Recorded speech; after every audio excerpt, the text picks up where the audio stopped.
বন্ধুরা ভালো আছেন? এখন আমি রান্নাঘরে চলে এসেছি। এই এর এই বেগুন নুন হলুদ মাখিয়ে রেখেছি। বেগুন বাসন্তী বানাবো। পোস্ত বাটছি। এবার পোস্ত বাটা হয়ে গেছে, এবার সর্ষে বাটবো। আর এদিকে বেগুন ভাজছি।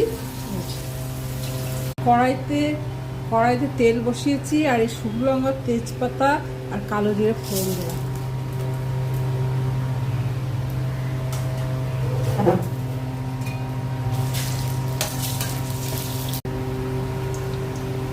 এবার এই হলুদটা দিলাম,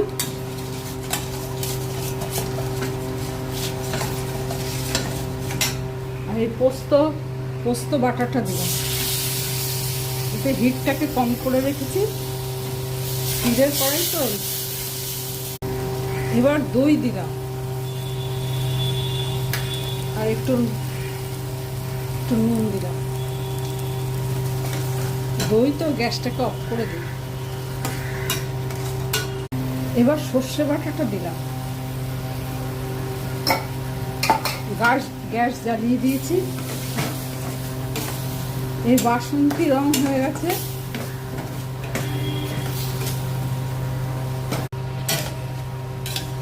ভাজা বেগুনগুলোও দিয়ে দিলাম,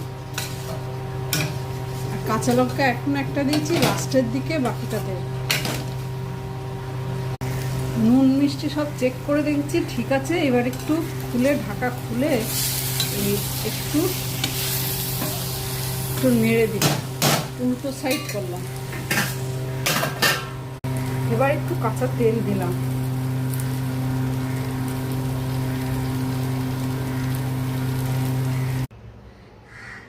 এই যে বেগুন বাসন্তী তৈরি হয়ে গেছে।